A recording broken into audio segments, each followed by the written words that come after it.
Senja itu masih jingga. Aroma sungai selalu hadir pada dinding-dinding bisu di ruangan ini.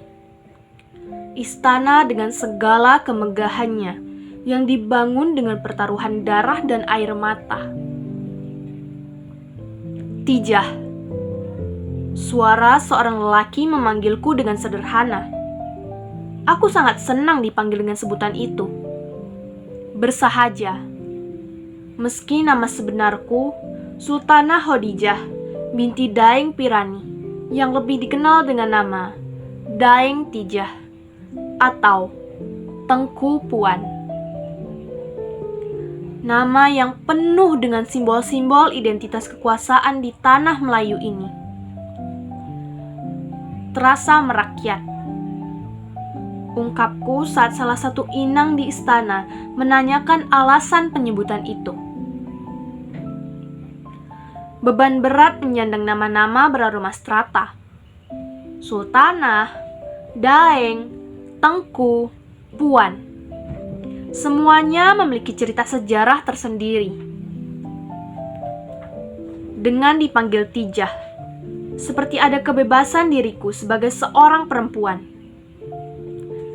Aku saat ini sedang berada dalam kebimbangan, melihat perebutan tahta yang tak berkesudahan.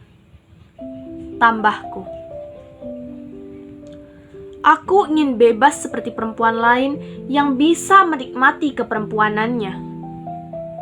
Bercanda sesama perempuan, memasak, dan menghidangkan untuk lelaki terkasih. Merapikan dan menghias rumah serta taman. Belajar untuk menambah ilmu dan segala aktivitas lain yang menurutku dilakukan dengan segala kesenangan. Dinda, persiapkan segala perbekalan. Kita akan meninggalkan istana ini. Kita terusir. Suara lelakiku, Raja Alam. Suara yang harus kupatuhi dan tak boleh dibantah. Perjalanan sebagai perempuan setia yang wajib mendampingi dan selalu menawarkan senyum kala lelakiku selesai menjalani hari dalam menata ambisinya menjadi Sultan Siak. Aku hanya mengikuti arah kapal berlayar dan rimbunan misteri hutan. Dari Batu Bara, Palembang, Johor, Kalimantan, Siantan, dan hidup merayau di Selat Malaka. Tak terbayangkan, terombang-ambing dalam perjalanan darat dengan belantara hutan dan gelombang lautan Cina Selatan. Aku lelah, teriak batinku. Hanya dapat kusuarakan lewat batin. Seulas senyum harus kupersembahkan selalu sebagai bentuk tanda setia seorang istri pada suami. Seorang perempuan pada lelaki pilihannya.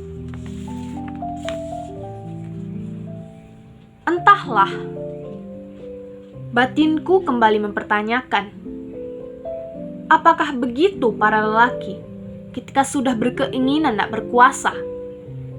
Hilang akal dan hilang saudara. Aku tak tahu mana yang benar.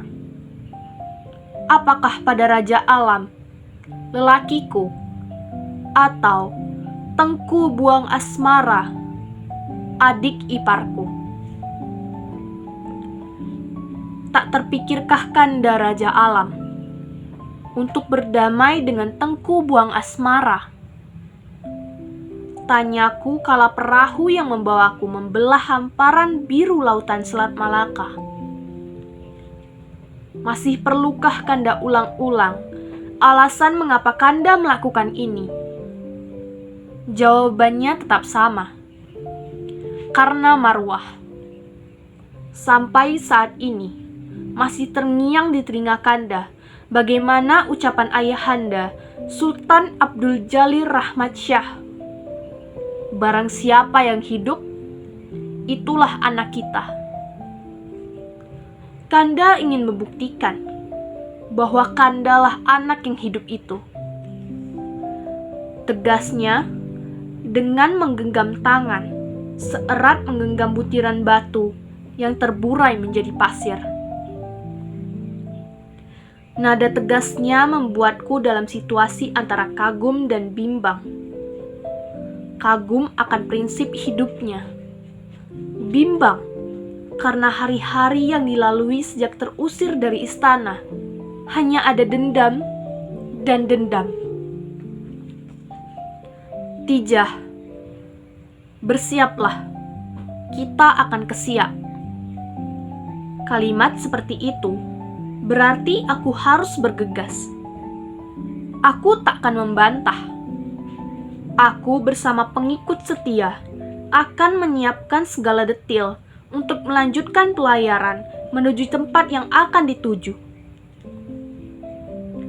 Perbekalan kala perjalanan di darat tentunya akan berbeda saat melakukan perjalanan laut. Aku menemani lelakiku saat terusir memasuki hutan. Terbayang suasana hutan kala malam. Aroma misterinya sulit untuk kutebak. Dari Siak ke Minangkabau, melanjutkan ke Batu Bara, serta lanjut pergi ke Siantan melewati gulungan gelombang Cina Selatan. Aku kembali menemani lelakiku menjadi perampok dan merompak kapal-kapal kompeni yang melintas di Laut Cina Selatan. Harga diri. Itu alasan yang selalu ditiupkan ke telingaku dan pengikut setia lelakiku, Raja Alam. Kita akan ambil hak kita, dan Kandalah anak yang hidup itu, ucap lantangnya. Pelayaran kali ini terasa sunyi.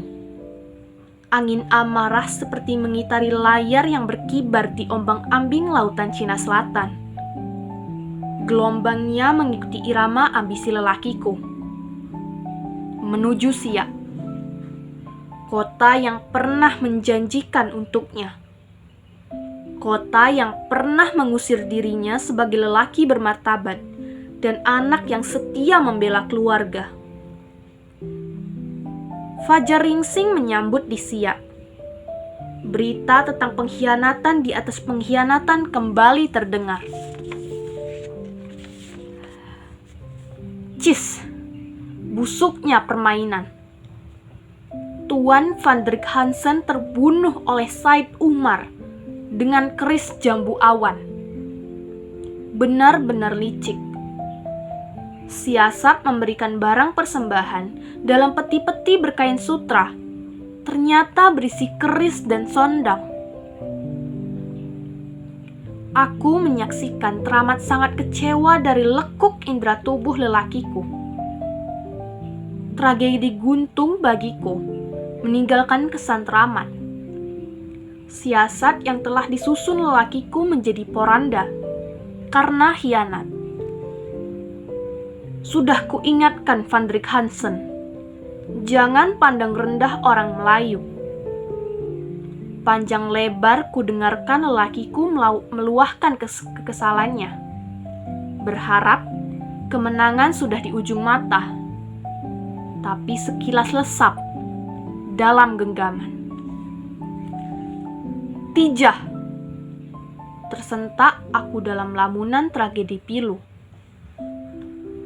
Apa yang harus Kanda lakukan sekarang? Anak kita Tengku Muhammad Ali pun ikut berkhianat pada Kanda. Pertanyaan yang membesarkanku sebagai seorang perempuan, sekaligus luka sebagai seorang ibu. Aku mencoba memilih kata yang tepat agar tidak melemahkan lelakiku yang sedang perlu sandaran. Pilihan Kanda hanya ada dua, mengalah dengan sejarah atau menaklukkan sejarah. Mengalah dengan mundur dari perseteruan tak berkesudahan dengan Tengku Buang Asmara, atau menaklukkan dengan merebut yang menjadi hak Kanda, serta membuktikan bahwa memang Kandalah anak yang hidup itu. Tentang anak kita, Tengku Muhammad Ali. Dinda yakin ada alasan kuat membuatnya berseberangan dengan Kanda. Ucapku di antara semiril angin yang menembus dedaunan sunyi di pinggiran sungai ini. Baiklah, kita lihat perjalanan waktu. Apakah Kanda mengalah atau menaklukkan sejarah? Tegas lelakiku, Raja Alam, dalam gelisah bertemankan riak sungai di hadapan. Waktu takkan pernah meninggalkan sejarah. Pada penggalannya yang lelah, sejarah telah memberikan sedikit ruang pada lelakiku untuk menaklukkan sejarah. Tijah, Kanda berhasil menaklukkan sejarah. Apakah Dinda bahagia? Hanya sebuah senyum terbaik yang dapat aku ulaskan, walau ririh batin ini hanya membaikkan satu kata, entah.